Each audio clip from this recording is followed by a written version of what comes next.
Dari pembahasan dino kemarin, banyak dari kalian yang masih ragu akan kemenangan telak T-Rex kalau ditandingkan sama Giganotosaurus.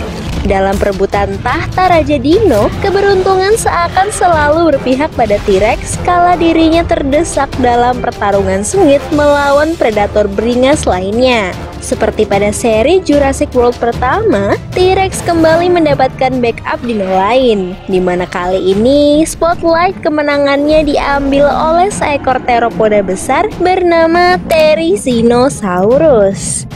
Seperti apa sih dino bercakar panjang mirip Wolverine ini? Benarkah dia the real MVP dari Jurassic World Dominion? Dan apakah bisa menang kalau Therizinosaurus ini dihadapkan solo dengan Giganotosaurus? Buat yang penasaran juga, yuk simak kelanjutannya.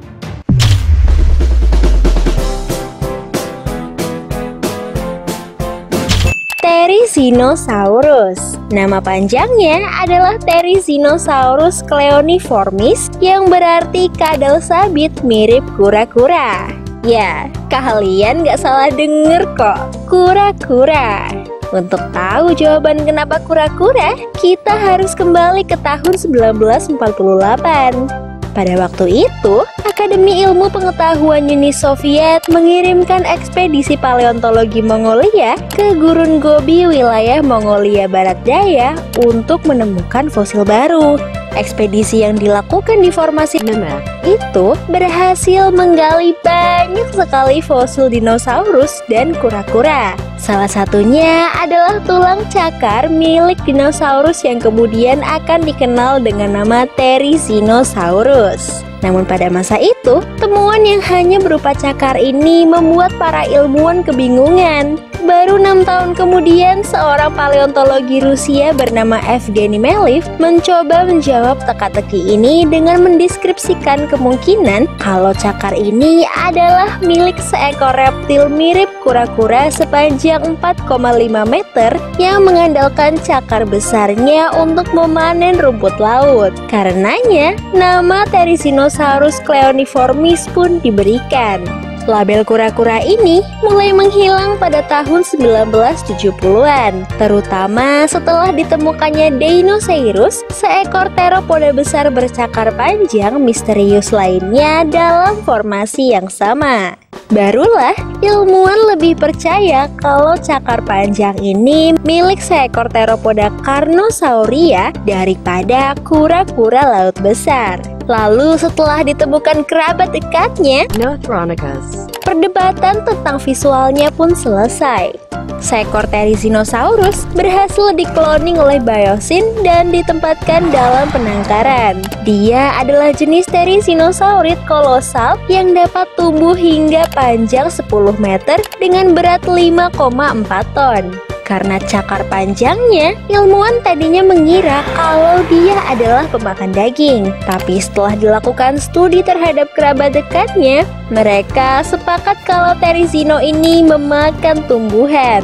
Pendapat ini didukung dengan anatomi leher panjang, kepala kecil, dan cakar besar di depan yang mungkin digunakan untuk menyeret daun ke mulut mereka. Meski begitu, spesies ini punya sifat yang sangat teritorial. Dalam kata lain, dia akan jadi sangat agresif dan dapat dengan kejam menyerang apapun yang ada di wilayahnya. Seperti Claire yang terus diburu setelah keluar dari bangkai pesawat dan terjebak di wilayah dino ini.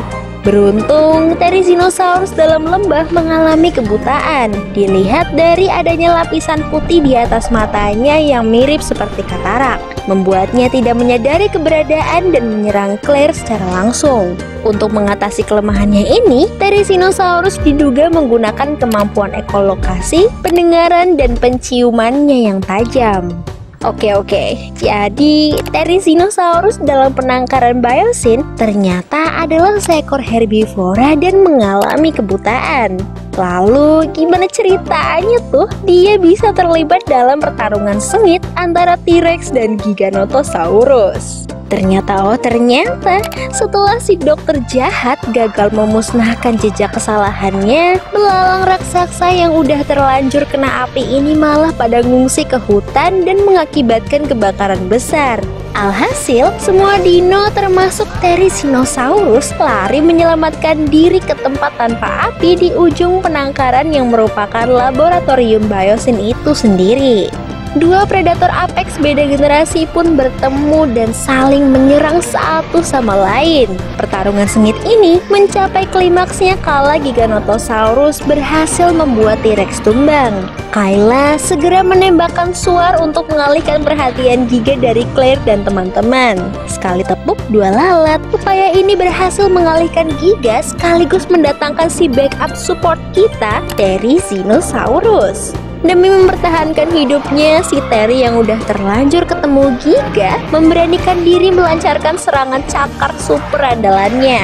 Kasihan banget, sampai kukunya pun patah digigit Giga. Syukurnya si Rexy segera sadar, ngebuat Giga pusing kepayang musuh mana yang mau dibasmi dulu. Rexy yang pintar melihat keadaan segera menerkam Giga dan mendorongnya kuat sampai mati tertusuk cakar Terry. Dari sini, Noe lebih ngerasa kalau Terry ini kayak pasrah aja gitu dimanfaatin Rexy. Bayangin aja, kuku biasa buat panen rumput tiba dibuat nujlep daging tebelnya Giga. Terry kayak teriak kesakitan tuh.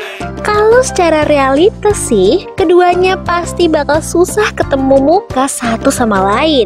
Satu hidup di Amerika Selatan, yang satu di Asia. Udah beda belahan dunia. Meski sama-sama hidup selama periode kapur akhir, tapi keduanya juga berada di generasi yang jauh berbeda. Giga hidup lebih awal, yaitu sekitar 97 juta tahun yang lalu. Sedangkan Terry diperkirakan hidup 70 juta tahun yang lalu. Jadi, terima kasih banget nih Biosyn udah mempermudah silaturahmi kedua dino ini. Dan kalau dilihat dari kondisi keduanya sih, Noe lebih yakin kalau Giga pasti menang melawan Terry secara solo. Satu, dari segi ukuran. Dengan panjang mencapai 15 meter, tinggi 5 meter, dan berat 9 ton, Giga jelas menang ukuran daripada Terry. Menggunakan kekuatan maksimalnya, mungkin Giga bisa dengan mudah menumbangkan Terry sekali seruduk. 2. Kekuatan gigitan.